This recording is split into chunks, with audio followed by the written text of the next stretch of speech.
네, 우리 시민교회가 선한 일을 아주 멋지게 잘 감당하고 계셔서 좋은 소문이 자꾸 나고 있습니다. 이 좋은 교회의 연초의 첫 헌신 예배 섬길 수 있어서 영광입니다. 감사합니다. 읽었던 본문 말씀 가지고 기도의 목자, 말씀의 목자, 성령의 목자라는 제목으로 하나님 말씀 나누겠습니다. 우리 본문 한 번만 더 같이 읽고 시작하시죠. 같이 한번 읽도록 하겠습니다. 시편 78편 72절입니다. 같이 읽겠습니다. 시작. 이에 그가 그들을 자기 마음의 완전함으로 기르고 그의 손의 능숙함으로 그들을 지도하였도다. 저는 모태신앙이고 또 평범한 가정이었습니다. 그래서 보통 모태신앙 신자들하고 동일하게 특별한 체험이 있는 것도 아니고 드라마틱한 간증거리가 있는 것도 아니고요. 평범하게 신앙생활했습니다. 여기서 말하는 평범한 신앙생활은 모태신앙, 기도 못해, 말씀 못 읽어, 성경은 잘 모르겠고 이런 신앙생활을 했습니다. 그러던 제가 목자가 되게 되었습니다. 목자라도 오늘 본문에서 읽었던 다윗과 같은 목자로 자라갈 수 있는 계기가 생겼습니다. 마음의 성실함으로, 손의 능숙함으로 양을 기를 수 있는 참된 목자로 변화되는 계기. 사자와 곰이 양을 헤아려 할 때 그것과 맞서서 용감하게 싸울 수 있는 목자로 변하는 계기가 모태신앙인 저에게 생기게 되었습니다. 첫 번째 계기는 일반 대학교 2학년을 다니고 있을 때였습니다. 일반 대학을 다니고 있었는데 개척교회에 출석하고 있었는데 청소년부에 교육자를 둘 형편이 안 되는 교회에서 설교를 하라고 해서 일반 대학생이지만 설교를 했습니다. 그냥 열심히 있는 기독 대학생이기 때문에 할 수 있을 거라고 생각했는데요. 잘 안 됐습니다. 연초에 아이들을 인수 받을 때 제적 8명이었고요. 제적 8명이면 출석은 5명입니다. 그렇죠? 3달 지났는데 하루는 예배를 드리는데 3명밖에 안 왔어요. 5명은 보통 왔는데 그 3명은 제 동생들입니다. 그래서 아무도 안 왔습니다. 엄청 충격받았습니다. 그래서 그때 우리도 순장님들 맡았는데 다 안 보이면 금식하고 싶은 생각 들잖아요. 그죠? 그때 3일 금식하러 기도원에 처음 올라갔습니다. 침을 풀고 산에 가서 기도를 시작하려고 하는데 모태신앙이 사실 말씀 잘 모르긴 한데요. 이렇게 콩나물에 물 들어가듯이 들어온 말씀이 있다는 건 중요한 것 같아요. 산에 딱 앉자마자 한 말씀이 확 떠올랐습니다. 선한 목자는 양을 위해서 목숨을 바친다. 이 말씀이 떠올랐습니다. 저는 왜 이렇게 안 되냐고 좀 잘 되게 해달라고 도와달라고 기도하려고 갔는데 목숨을 바치라는 것입니다. 근데 그 아이들 생각하니까 목숨 바칠 생각이 없었습니다. 2가지 이유가 있었는데요. 첫 번째는 숫자가 너무 작았습니다. 저는 초등학교 때 5학년 때 서원을 했습니다. 중공에 그때는 선교사라는 단어가 익숙지 않은 때여서 우리 교단은 순교자 이야기를 유년주일 학교 때 참 많이 하잖아요. 그래서 순교자하고 선교사하고 좀 헷갈려서 중공에 순교사가 되어서 10억의 인구를 그리스도에게 바치겠다고 5학년 때 이렇게 이야기를 했습니다.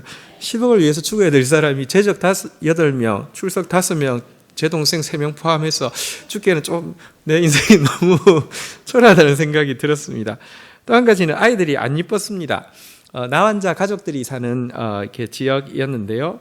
어떤 학생은 고2인데 제가 맡아서 신방을 한 8번 했는데 집에서는 한 번도 못 만나고 고2인데 술집에서 8번 다 만났습니다. 어떤 여학생은 이렇게 걔도 고2인데요. 빠졌길래 제가 이제 왜 이렇게 무슨 일이 있었냐고 물어보니까요. 제 얼굴 아래를 보면서 선생님 얼굴 보면 토할 것 같아요. 이렇게 이야기를 하는데 걷게살은 제가 굳이 죽어도 걔들 위해서 죽을 건 아니잖아요. 정말 3일 동안 근데 하나님 말씀하시면 다른 기도는 하나도 못하고 뭘 어떻게 하면 될까요가 아니라 죽을래 말래 이제 이것만 결정해야 됐어요. 3일 동안 좀 기도하다가 3일 될 때 결정하고 내려왔습니다. 아이들 위해서 죽기로 결정했습니다. 왜냐하고 하면 예수님이 날 위해서 죽어주신 거하고 내가 아이들 위해서 죽을 거 생각해보니까 내가 덕을 더 많이 보는 거더라고요. 여기서 그냥 죽기로 결심하고 왔습니다. 자, 그런데 그 주일날, 온 주일날 제가 이 하나님의 말씀이 진짜구나라는 사실을 경험을 하게 되었습니다. 설교를 하게 되었는데요. 아이들이 이제 그냥 그때 한 5명이나 왔을 거예요. 이제 근데 보통 우리 아이들이 설교 듣는 기본 자세는 이거예요. 시간 조금 지나면 막 몸은 이런데 그날 제가요 솔직히 여기 목회자들은 알 거예요. 기도는 좀 했는데 설교 준비가 기도한 거하고 설교 준비하고 별 상관없어요. 설교가 기도를 했기 때문에 의욕이 있어서 설교가 길어지고요. 설교가 길어지다 보면은 무슨 말하는지 잘 모르고요. 또 뭐 신학생도 아니고 일반 대학교 2학년 학생이었는데 내가 설교를 잘했다고는 생각하지는 않는데요. 아이들이요 그날 최초로 고개를 들어서 제 눈을 보는 거예요. 근데 이게 진짜 내 눈을 보고 있으니까 내가 너무 찌릿찌릿해요. 막 내 눈을 봐요. 근데 그때 설교를 마치고 났는데 자기들끼리 이제 모여서 이야기를 하는데 내가 없다고 생각하고 그때 제가 이제 부산 지역에 있었는데요. 부산에 수영로 교회라는 교회 정필도 목사님이라는 분이 새로 오셔서 히트를 치고 있을 때였는데 아이들끼리 이야기하는 거예요. 오늘 우리 선생님 설교 정필도 목사님보다 더 잘하는 것 같아 그러는 거예요. 근데요, 제가 무슨 생각이 드냐면 설교를 잘한 건 전혀 아니에요. 만약에 설교를 잘했으면 그 명설교 원고를 가지고 있겠죠. 그게 아니라 성경 구절이 떠올랐어요. 한번 따라하겠습니다. 양은 목자의 음성을 알고 지난주까지는 목자는 아니었어요. 그냥 내가 대학생이지만 내가 성경 가르친다고 생각했어요. 근데 이번 주는 확실히 달라졌어요. 왜냐하면 죽기로 했으니까요. 걔들 위해서 죽기로 했으니까요. 목자니까 내 음성을 알아듣더라고요. 이때부터 목자의 삶의 첫걸음을 내딛게 되었는데요. 목자가 되고 나서 제일 처음에 바뀐 게 뭐냐고 하면 기도 못했는데 기도가 시작되었습니다. 기도할 줄 몰랐습니다. 혼자 기도할 때 연속해서 10분 기도하는 건 정말 어려웠습니다. 아무리 기도하고 봐도 10분 잘 안 갑니다. 중보기도도 마찬가지였습니다. 누가 무슨 이제 중보기도 제목 주면요. 그러니까 제가 어릴 때 항상 이상한 게 중보기도였어요. 왜냐하면 우리 학생 신앙운동 할 때는 이제 옛날에 같이 모이면 기도 제목을 그 칠판에 썼어요. 그럼 같이 기도합시다 하면 그 참 이해가 안 되더라고요. 하나님 눈이 없는 것도 아닌데 자기가 읽고 기도를 중보기도를 하는 거예요. 하나님 누가 뭐 해달라고 하는데 하나님 뜻대로 해주세요. 하나님 누가 뭐 달라고 해달라고 하는데 하나님 뜻대로 해주세요. 10초도 안 걸리는데 이거를 긴 시간을 어떻게 하나 이런 생각이 들었어요. 기도도 못하지만 특별히 부르짖는 기도에 대해서는 간절한 기도에 대해서는 전혀 몰랐습니다. 단지 한 개 정통 고신답게 신앙생활 하면서 기도를 고함 지르면서 하고 목 쉬면서 하고 이런 것은 좀 교양이 없다, 이해가 잘 안 된다 이렇게 생각을 했었습니다. 그런데요, 아이들 위해서 죽기로 결심한 목자가 되고 나니까요, 진짜 그때부터 기도할 수밖에 없었고요. 기도도 그냥 기도하는 게 아니라 목이 쉬도록 부르짖는 기도를 안 할 수가 없게 되었습니다. 왜냐고 하면 딱 목자가 되고 나니까 알겠더라고요. 내가 영혼에게 줄 거는 너무 없는데 나한테 맡겨준 아이들은 옛날에는 너무 숫자가 적어서 죽기 아깝다고 생각했는데 내가 이 아이들의 목자가 되고 나니까 온 우주를 8개를 맡겨주셨다고 생각하니까 너무 크고 귀하니까요. 그러니까 성경에 나오는 강청하는 친구 비유처럼 나는 줄 게 없지만 부자 친구이신 예수님께는 있으니 가서 그냥 하나님 앞에 기도할 수밖에 없게 된 것입니다. 중보기도도 달라졌습니다. 굉장히 중요한 깨달음이 들었습니다. 솔직히 중보기도는 별로 관심이 없었는데요. 어느 날 여전히 기도해 달라고 하면 예 기도해 드릴게요 하고 하나님 누가 뭐 해달라고 하는데 하나님 뜻대로 해주세요. 하나님 뜻대로 해주세요는 뭐냐고 하면 안 들어주셔도 돼요 이런 뜻이에요. 근데 어느 날 하나님 뜻대로 해주세요 그렇게 기도했는데요. 마음에 딴지를 거시는 거예요. 그래 근데 네 뜻은 뭐냐 그렇게 물어봐요. 별 뜻 없는데요 이렇게 이야기하니까 그러지 마라. 나는 네 뜻이 내 뜻처럼 되기를 원한다. 중보기도는 뭐냐고 하면 우리가 무슨 능력 이런 게 아니에요. 주님의 마음이 주님이 그 영혼을 향해서 가지고 있는 마음이 내 마음 되는 거 그게 중보기도예요. 이때부터는 기도 생활이 진짜 달라지게 되었습니다. 제가요 새벽에 얼마나 부르짖어 기도했던지 기도하고 나면 옷 이쪽 깃에 어쨌든 지저분하지만 침이 묻어가지고 이럴 정도로 막 기도했습니다. 얼마나 기도했든지 목이 아파서 그때부터 만성 인후염이 생겨가지고요. 학교 대학에서 출석 부를 때 기독교인이 대출하면 안 되잖아요. 저는 대출을 안 합니다. 그런데 얘 소리를 하면 목이 찢어질 것 같아서 제 순서가 되면 옆 친구한테 이렇게 좀 얘 대신 해달라고 할 정도로 목이 아팠습니다. 그렇지만 기도 시간이 되면 전체 앞에서 제일 크게 기도했습니다. 얼마나 크게 기도한 줄 아세요? 제가 그 당시 예수전도단이라는 단체 초창기 멤버였습니다. 예수전도단은 기도를 좀 세게 합니다. 근데 나중에 알게 되었습니다. 전체 간사님들이 다 모여서 회의를 했답니다. 권지현 형제 기도를 저렇게 기도를 저렇게 세게 하도록 놔둘 것이냐, 절제를 시킬 것이냐. 저 보통 되게 그 말도 작게 하고요. 막 이렇게 나서는 사람 아닙니다. 근데 기도할 수밖에 없었습니다. 여러분, 하나님은 영혼을 맡은 순장들이 기도하기를 원하십니다. 왜 기도해야 되는 줄 아십니까? 기도해야지만 여러분 영혼을 사랑하는 사랑을 배울 수 있습니다. 영혼을 향한 사랑을 가장 막는 것이 뭐냐고 하면요, 이기심입니다. 나만 사랑합니다. 나를 사랑하는 게 뚫어져야지 맡겨주신 영혼을 사랑할 수 있는데요, 이기심을 뚫는 게 얼마나 힘든지 아십니까? 나로를 쏘려고 하면요, 1000톤을 버려서요 100kg 대기권을 뚫습니다. 비율로 치면 10,000분의 1입니다. 여러분들, 내가 이 대기권, 이 원죄의 대기권, 이기심의 대기권을 뚫는데요, 10,000배의 힘이 들어야지만 일이 나가는 거예요.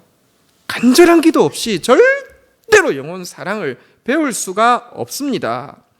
게다가 여러분, 하나님께서 주시는 영혼에 대한 사랑은요, 지경이 점점 넓어져서 내가 품는 영혼의 지경이 넓어지려고 하는데, 이렇게 영혼의 지경이 넓어지는 기도하려고 하면요, 간절한 기도 외에는 방법이 없습니다. 또 잠시 기도하는 것으로는 여러분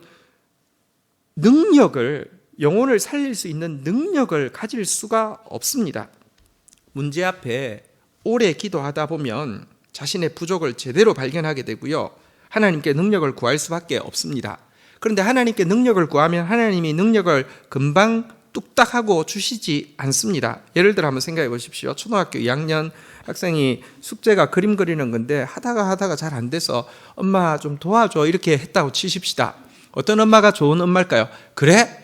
보자, 너 뭘 그리고 싶었니? 그래, 그걸 그리고 싶었어. 어떻게 그리면 좋겠니? 이랬어. 하다가 애가 별로 생각이 없잖아요.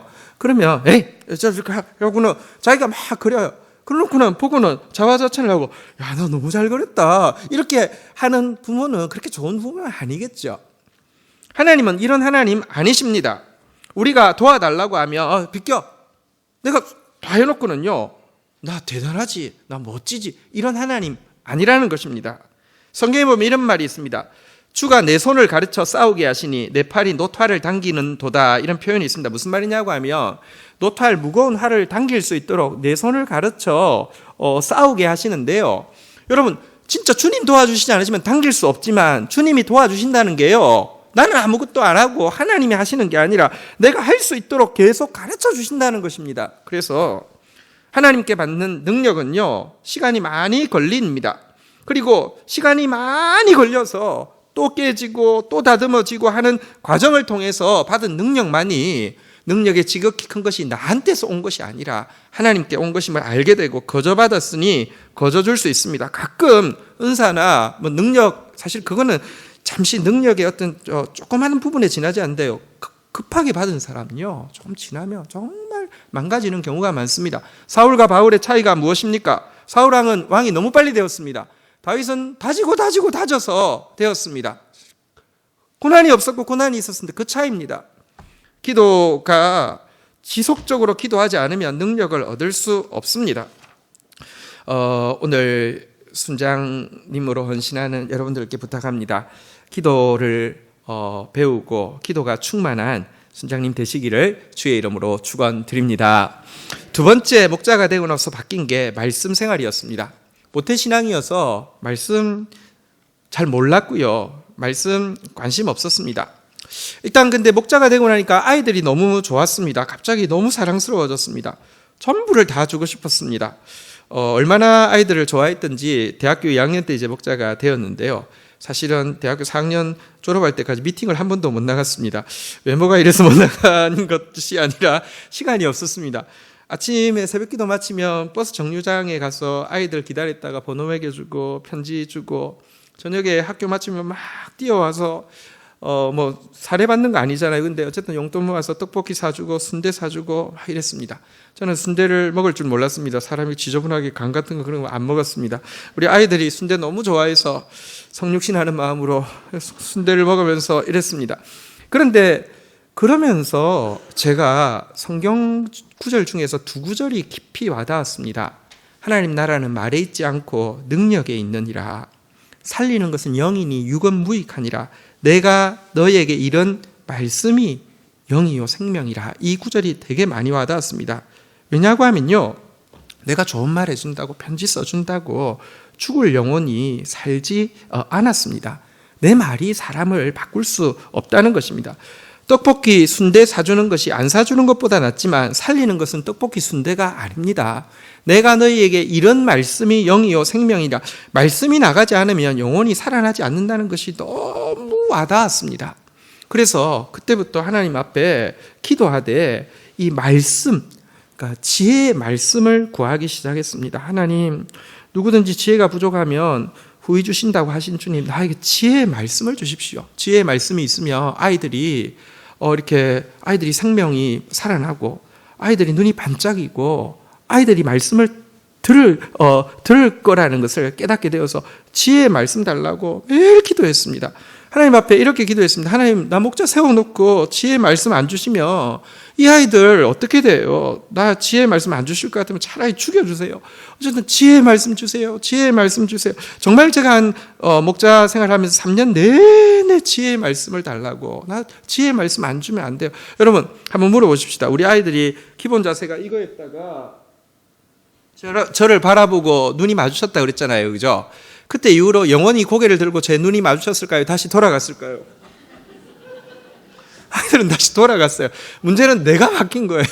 내가 아이들이 그럼에도 불구하고 사랑스럽고요. 그 아이들에게 진짜 하나님의 생명을 주고 싶은 목자로 내가 바뀐 거예요. 지혜의 말씀이 없으시면 안 되겠더라고요. 정말 3년 내내 죽이시든지 지혜의 말씀 달라고 기도했습니다. 3년쯤 되었을 때 어떤 일이 있었습니다. 대학교 선교단체 모임을 하는데 이제 거기는 뭐 이제 교육자가 있는 건 아니까요. 제가 말씀을 이제 받은 은혜를 나누는데 제 옆자리에 어떤 자매가 앉아 있었습니다. 그 자매는 제가 속으로 좋아하는 자매였습니다. 근데 아주 존경하는 눈으로 저를 쫙 바라보더니 마치고 이렇게 이야기해서 지현 형제한테는 하나님께서 특별한 지혜를 주신 것 같아요. 이렇게 이야기하는데요. 너무 기뻤어요. 좋아하는 자매가 이야기해서 꼭 그런 게 아니라 정말 3년 동안 정말 지혜의 말씀 달라고, 나한테는 말씀의 지혜가 필요하다고, 영혼을 살리는 지혜가 없다고 하나님 앞에 기도했는데 지혜의 말씀이 온 것을 느끼게 되었습니다. 그런데 지혜의 말씀 받고 다 된 줄 알았는데 그게 아니더라고요. 지식의 말씀이 필요하다는 것을 알게 되었습니다. 지혜의 말씀도 있고 지식의 말씀도 있는데요. 비유하자면 지혜의 말씀이 응용 학문과 같다고 하면 지식의 말씀은 순수 학문과 같아요. 이런 것입니다. 우리나라는 응용이 발달됐습니까? 순수 쪽이 발달됐습니까? 응용이 엄청 발달됐죠. 자, 그런데 여러분, 응용이 발달돼서 웬만한 건 다 따라가는데, 예를 들면 우주선 쏠 때 굉장히 좀 고전했잖아요. 그건 굉장히 순수 학문의 바탕이 엄청 탄탄해야 되잖아요. 좋은 목자는 무엇이냐? 천국에 제자된 서기관마다 마치 새 것과 옛 것을 그 곳간에서 내어오는 집주인과 같으니라. 여러분, 정말 하나님의 말씀에 대해서 깊이 이해한 상태에서 이 깊은 배경이 있으면요, 언제든지 꼭 필요한 것을요, 새 것과 옛 것을 언제든지 꺼집어 내올 수 있는데, 이 지식의 말씀이 얕으면요, 언제는 좀 탁 통해서요, 애들이 막 눈빛이 반짝이고 했는데 항상 통하는 게 아니에요. 왜냐하면 너무 얕으니까. 그때부터 정말 말씀을 상고하기 시작했습니다. 말씀을 파고 들어가기 시작했습니다. 과거에는 저도 모태신앙이기 때문에 성경만 펴면 수면제였습니다. 연초에는 항상 결정하잖아요. 올해 성경을 읽으리라. 일단 보면 자고 있잖아요. 주님 사랑하는 자에게 잠을 주셔서. 그걸로 이제 벌써 끝나신 분들 계시죠? 연초에 성경 읽기로 하고 안 읽는 분들 계시죠? 근데 정말 그때부터 성경을 파고 들어가기 시작했습니다. 대학생이지만 한 주에 설교를 준비하는데 30시간 이상 이렇게 연구를 한 주도 빠짐없이 진짜 하게 되었습니다. 성경과 관련된 공부 또 성경 막 목숨 걸고 하게 되었는데요. 그것이 제가 기독교 출판사를 23살에 시작을 했습니다. 그것이 왕의 아이들이라는 책을 시작하고 26살에 GT라는 책을 창간해서 지금까지 30년 해오는데 그것이 출발점이 되고 원동력이 되었었습니다. 목자의 직분을 맡은 자에게 말씀은 너무 중요합니다. 사실 교회에서 직분을 맡는 사람들, 특별히 영혼을 섬기는 사람들은 신앙 연륜도 있고요. 성경 지식도 어느 정도 있습니다. 주일 예배 순서에 주보에 설교 본문 제목만 봐도 설교 대지 1, 2, 3이 나올 수도 있습니다. 예습 안 하고 분반 공부에 들어가도요. 대충 주기도문 시간에 한번 쫙 봐도요. 한 30분 대충 자기 감정 세상 지식 섞어서 버무려서 걷더니 이야기할 수도 있습니다. 이 정도 되면 지금 필요한 것은 기독교 상담이랄지 무슨 프로그램 이랄지 다른 게 중요하다고 생각합니다. 아닙니다. 목자가 될수록 제일 중요한 것은 말씀입니다. 인간적인 말과 하나님의 말씀은 비교가 안 됩니다. 꿈 이야기, 자기 생각, 자기 경험, 자기 처세술을 성경은 쌀 껍데기, 밀 껍데기, 겨라고 이야기하거나 아니면 죄송합니다. 똥이라고 이야기합니다. 거기에 비해서 하나님의 말씀은요, 밀이고 또 불이라고 또 이야기를 하고 있습니다. 살리는 힘은요, 겨 한 트럭 먹는다고 살지 않습니다. 밀 한 그릇이 살리게 됩니다. 하나님 말씀이 있어야 합니다.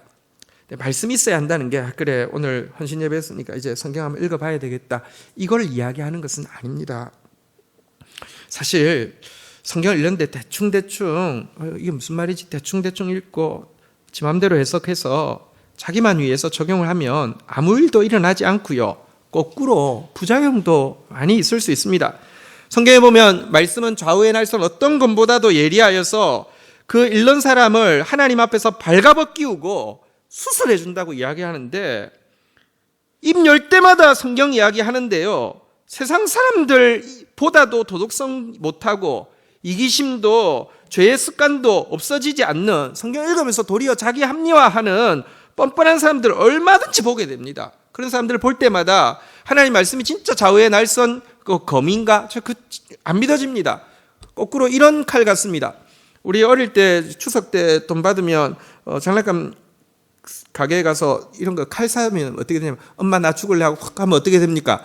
뒤에 스프링 달려 있습니다. 그래서 쑥 들어갑니다. 하나님 말씀은 뒤에 스프링 달린 칼과 같아서 심장에 털이 나고 간이 배 밖에 나오게 만드는 기능 아무렇지도 않게 이렇게 만드는 기능 오늘날 기독교인들에게 굉장히 많습니다. 제가 만들고 있는 말씀 묵상지는 GT라는 말씀 묵상지인데요. 이니셜은 그라운드 툴입니다. 그라운드 툴은 그냥 이제 줄여서 GT인데요. 삽이나 꽃갱이를 이야기합니다. 더 깊은 묵상을 위한 기초 도구라는 제목으로 이제 묵상지 30년 지금 하고 있는데요.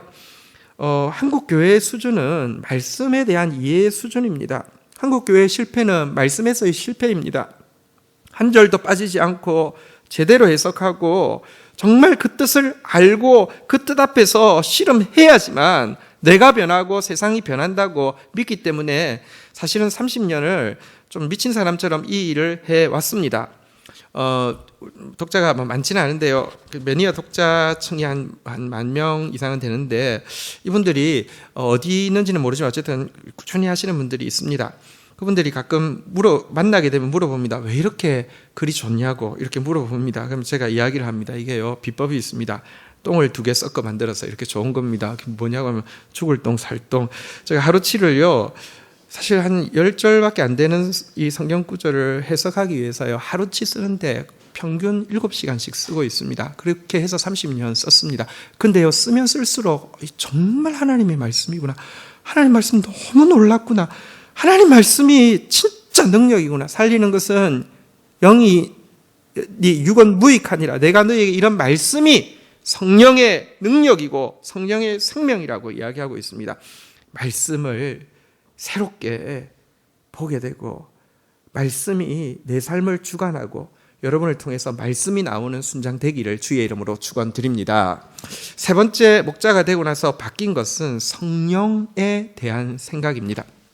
저는 어쨌든 이런 계기로 영문 사역이 시작되었고 또 출판 사역을 시작하게 되어서 쭉 하게 되었는데요. GT 사역하면서 힘은 들지만 감사하고 보람이 있어서 내 목숨 이것 위해서 걸어도 조금 더 아깝지 않다고 생각했고요. 저는 사실은 성경 다 쓰고 나면 죽어도 여한이 없다 그랬는데 딱 30년 되니까 올해가 마치면 아마 성경 전권을 혼자서 이제 다 그 해설을 하는 게 끝이 날 것 같습니다. 근데 아직 안 죽은 거 진짜 하나님 은혜라고 생각합니다. 자, 그런데 GT 사역하고 있는데 생각지 않게 하나님께서 교회를 이렇게 시작하게 하셨습니다. 진짜 생각지 않았는데요. 지금 생각해보면 과분한 은혜고요. 이것도 정말 너무 고마운 일이어서 목숨 걸어도 아깝지는 않은데요. 목숨 걸 일이 2개나 있고 감사할 일이 2개나 있고 보람 있는 일이 2개나 있는데 사소한 문제가 1개가 있었습니다. 그건 뭐냐고 하면 이 일을 하면 할수록 객관적으로 또 감정적으로 행복하지 않다는 것이었습니다. 그러나 별 문제는 아니라고 생각했습니다. 행복은 나한테는 사치라고 생각했습니다. 신앙은 죽을 때까지 십자가 지고 사는 것이니까 워낙 힘든 거야. 다 괜찮아. 이렇게 생각을 했는데요. 그렇지 않았습니다. 일단 가족도 너무 힘들어했고요. 나 개인도 이게요. 행복하지 않으니까요. 죄가 잘 안 끊어져요. 죽을 시간도 없을 정도로 바쁜데도 죄는 안 끊어져요. 그리고 또 목회를 시작했는데 문제는 내가 아무리 열심히 해도요, 내가 행복하지 않은 상태에서는 교인들도 행복하지 않아요. 근데 방법이 아무리 생각해도 없는 것 같아요. 제가 논리적으로 생각해봤습니다. 내가 행복해야 되는 거 맞고, 또 내가 가족을 잘 돌봐야 되는 거 맞고, 하나님 나를 식모로 부른 게 아니라 신부로 불렀고, 가족을 돌보지 않는 사람은 불신자보다 더 악하다고 했으니 가족 돌보는 거 맞는데, 문제는 하나님이 나보고 GT 일 하라고 한 거 맞고, 하나님이 교회 일 하라고 한 거 맞으니까 맡은 일에는 충성을 다해야 되고 최선을 다해야 되는데 하루 GT 쓰는데 진짜 7시간씩 쓰거든요. 또 교회 일 하는데 시간이 너무 없습니다. 그러니까 어떻게 가정을 돌본다, 나 자신을 돌본다 이럴 여력이 전혀 안 생기는 것입니다. 해결책이 있죠. 일을 줄일 수 있는 방법은 사람을 구하는 것인데요. 솔직히 여러분 고생하면서도 한 우물 파는 전문가, 말씀에 목숨 거는 글을 쓸 줄 알면서도 사실은 이게 누가 알아주는 일도 아니고요. 이 일 할 만한 사람을 찾는 것은 제가 30년 되었지만 이제서야 겨우 1명 찾은 것 같습니다. 정말 쉽지 않습니다. 성경과 관련돼서 글을 쓰기 때문에 영성이 더 깊어야 된다는 걸 알지만 문제는 마감 때만 되면 올 스톱입니다. 내가 기도한다고 해서 글이 한 줄이 써지는 걸 본 적이 없습니다. 기도 열심히 하면 컴퓨터가 탁 켜져가지고 한 줄이라도 써지는 거 봤으면 기도 열심히 할 텐데요. 마감에는 절대적으로 필요한 시간의 양이 있습니다. 지금도 7시간 써야 됩니다. 그러니까 시간 없죠. 사람 없죠. 사람 쓸 사실 돈도 별로 없고요. 방법이 없습니다. 답이 없으니까 답답하고요. 아내는 워낙 결혼 전부터 우울증이 있었고요. 저는 목회를 시작하고 나서 그전부터 극도의 우울증에 빠지게 되었습니다. 그렇지만 저는요, 어릴 때부터 캐릭터가 절대로 아버지한테도 뭘 요구해 본 적이 없는 캐릭터예요. 항상 제가 아버지 염려를 해드리고 아버지 아버지도 목회하셔서 힘드시니까 어떻게 하면 아버지를 힘이 돼드릴까 이런 생각만 했거든요. 그래서 제가 하나님한테 이렇게 이야기했어요. 하나님, 괜찮습니다. 원망하지 않습니다. 제가 따져 묻는다고 해서 답도 없으실 텐데 요구하지도 않겠습니다. 그냥 하나님 크게 잘못하신 거 없으니까 저 괜찮습니다. 이렇게 하고 우울증 걸려도 그렇게 하고 있었습니다. 정말 착한 아들이죠, 그죠? 유지비도 안 들고 얼마나 훌륭한 아들입니까? 근데요, 어쨌든 제가 다음 세대 교회를 창립하고 1주년이 될 때인데 다음 주가 1주년 감사예배면 창립 1주년은 의미가 있잖아요. 1주년 한 주 전에 교인들이 보니까 저러다가 죽을 것 같았던 거였어요. 정말 진짜 우울증이 너무 심했거든요. 그래서 갑자기 죽을 것 같으니까 안식월을 2달 가지라고 해서 창립 1주년을 앞두고 안식월을 급하게 콜로라도라는 곳으로 떠나게 되었습니다. 자, 그런데 콜로라도에 갔는데 이제 기도 모임이 있어서 외국인 기도 모임이 있어서 갔는데 한 분이 외국 분이 저를 지나가면서 저보고 하나님하고 논쟁하지 말라고 이렇게 하고 지나가는 거예요. 기분이 좀 나빴는데 한 분이 더 지나가면서 또 이야기하는 거예요. 하나님하고 논쟁하지 마세요. 나는요 너무 착해가지고요 내가 23살에 꼭 출판사 시작해야 됩니까? 근데 하나님 하라고 한 것 같아서 했고요. 아니 내가 출판사 겨우 안정돼서 이제 조금 편해지려고 하는데 뭐 꼭 해야 됩니까? 하라고 해서 했는데 내가 무슨 논쟁을 합니까? 근데요 두 사람이 똑같은 이야기를 하니까 그때부터 조금 고민이 됐습니다. 내가 하나님하고 논쟁하고 있나? 보니까 논쟁하고 있는 건 맞더라고요. 여러분 내가 그 말씀을 레터를 가지고 제단하고 내가 내 지정의를 가지고 하나님에 대해서 판단하고 있었던 것을 알게 되었습니다. 욥은 착한 사람입니다. 그러나 욥은 하나님과 제일 많이 논쟁한 사람입니다. 자기 지정의를 가지고 자기가 옳다고 계속 항변한 사람입니다. 하나님 앞에서 계속 항변하고 하나님 이러시면 안 된다고 하나님 잘못했다고 이야기하자 하나님이 네가 도대체 뭘 아는지 한번 보자라고 하면서 70가지 퀴즈를 내시면서 이렇게 말씀하셨습니다. 제가 읽어드릴게요. 때에 여호와께서 폭풍 가운데서 욥에게 말씀하여 이러시기를 무지한 말로 생각을 어둡게 하는 자가 누구냐? 너는 대장부처럼 허리를 묶고 내가 내게 묻는 것에 대답할지어다. 내가 아마도 알리라. 내가 그때 태어났으리니 너의 횟수가 많음이라. 너 그렇게 똑똑하면 나 물어보는 거 한번 답해봐 하고 70가지 퀴즈를 냈습니다. 하나도 못 맞췄습니다. 그래도요 욥은요 여전히 자기 판단을 가지고 하나님을 향해서 반항하고 있었습니다. 제가 그 쉬운 성경을 읽어드릴게요. 욥의 반응입니다. 전능한 하나님과 다투는 욥아, 내가 나를 꾸짖을 셈이냐? 내가 나를 비난하니 어디 나에게 대답해 보아라. 이렇게 하나님이 말하시자요. 욥이 이렇게 대답합니다. 그때 욥이 주께 대답하였습니다. 저는 비천한 사람입니다. 제가 무엇이라고 감히 주님께 대답할 수 있겠습니까? 다만 입으로 손으로 입을 막을 뿐입니다. 이미 너무 많은 말을 했습니다. 더 할 말 없습니다. 이거는요 맞짱 뜨는 거예요. 그냥 나 말하기 싫어요. 나 할 말 다 했어요. 이렇게 이야기합니다. 그러다가 마지막 장에 와서야 하나님의 초월하시는 지혜 앞에서 자기의 지정의를 내세우는 것이 얼마나 하나님과 심각하게 논쟁하고 있음을 깨닫게 되고요. 회개하죠. 무지한 말로 이치를 가린 사람이 누굽니까? 바로 저였습니다. 내가 과거에는 귀로 듣기만 하여 그렇게 교만했습니다. 귀로 듣기만 해서 머리만 커져서 이렇게 하는 것이 다인 줄 알았습니다. 그러나 이제 내가 눈으로 주를 배웠고 나니 내가 스스로 과거에 했던 모든 말과 태도들을 다 거두어들이고 티끌과 재 가운데 앉아서 회개합니다. 이것이 욥기의 이야기입니다. 욥의 이야기가 제 이야기였습니다. 하나님 나 행복한 거 원하시죠? 네, 오케이. 하나님 내가 가족 돌보기 원하시죠? 오케이. 그런데 하나님 나 시간 없는 이유는 하나님 때문인 거 아시죠? 오케이. 내가 원망은 안 해도 테니까 뭐 그냥 넘어갑시다. 하나님 그런 하나님 아닌데 내가 스스로 딱 단정해 놓고 있었습니다. 근데 이 알규를 이 논쟁을 어떻게 파할 수 있느냐? 성경에 보니까요. 우리의 싸우는 무기는 육신에 속한 것이 아니요 어떤 견고한 진도 무너뜨리는 하나님의 성령의 능력이라. 모든 이론을 무너뜨리면 하는데 이론이 논쟁이라는 단어입니다. 논쟁을 무너뜨리려고 하면 성령이 오셔야 된다는 것입니다.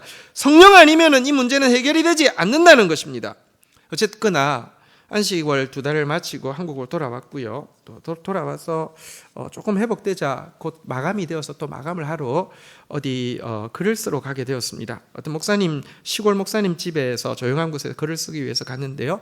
20년 만에 만난 목사님인데 제가 왔다고 너무 반갑다고. 제가 고흥이라는 곳이어서 서울서 그때 시간이 꽤 옛날이니까 내려가는데 너무 오래 걸려서 오후 한 2-3시 도착했는데 저녁 9시까지 저를 붙잡고 막 자기 간증을 했습니다.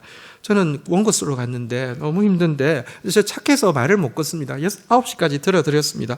죽을 것 같았습니다. 근데 간증의 내용은 성령이 오니까 다른 세계가 있더라는 거였습니다. 성령이 오니까 진짜 다른 세계가 있어. 성령이 오시니까 다른 세계가 있어. 9시까지 듣다가 나왔습니다. 미치는 줄 알았습니다. 나는 지금 첫날 지금 마감이 제대로 시작이 안 되면 나 너무 힘듭니다.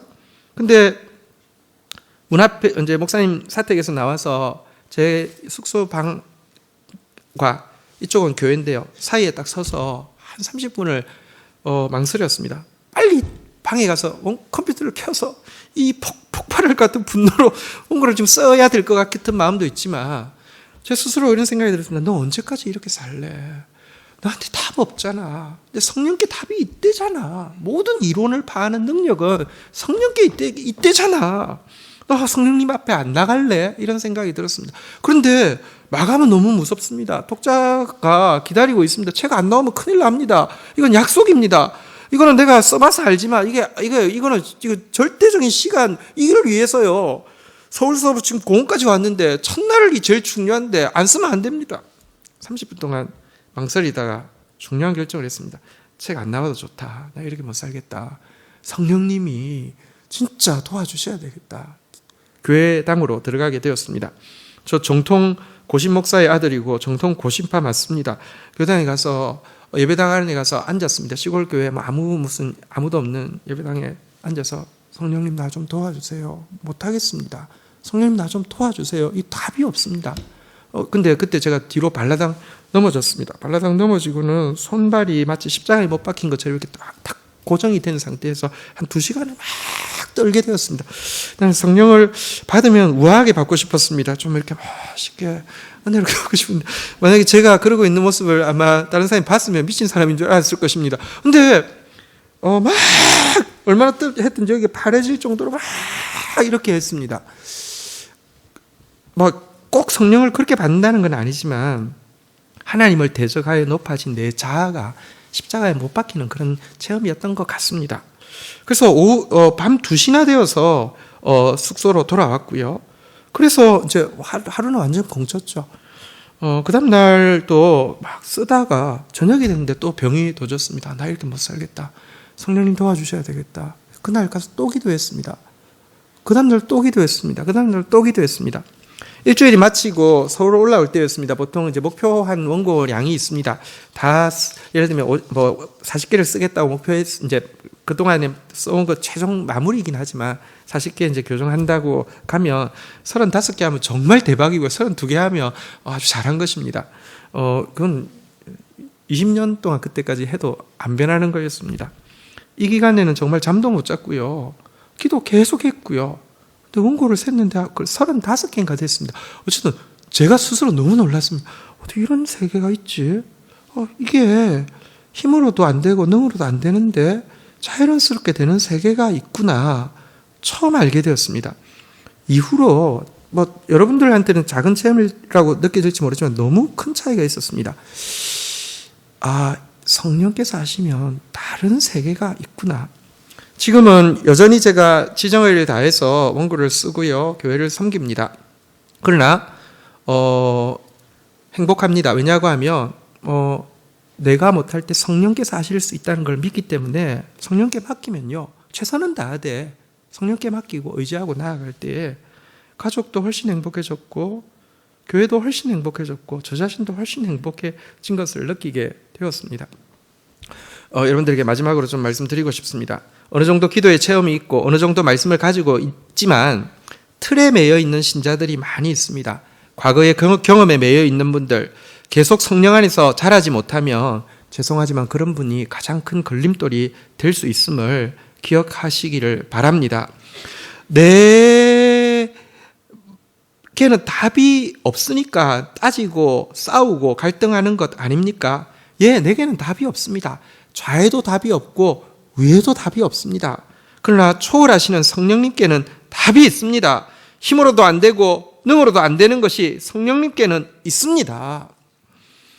목자가 성령의 사람이 되어야 합니다. 우리가 아는 만큼, 우리가 가진 만큼, 우리가 기대하는 만큼 우리 다음 세대가 자라준다고 하면 솔직히 말해서 우리 다음 세대에게는 희망이 하나도 없습니다. 그러나 초월하시는 성령께서 역사하시는 대로 우리 다음 세대가 세워진다고 하면 우리 다음 세대는 우리보다 비교할 수 없이 하나님을 잘 알고 하나님을 사랑하고 하나님을 섬기는 세대가 될 것이고요.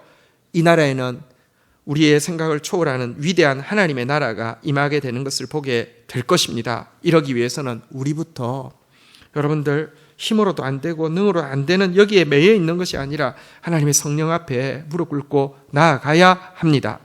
오늘 헌신하시는 여러분들이 여러분의 지정의를 다해서 섬기는 것에 멈추는 것이 아니라 그것에 넘어있는 내 논쟁에 넘어있는 성령을 체험하고 성령의 사람으로 하나님을 섬기는 여러분 되시기를 주의 이름으로 축원드립니다.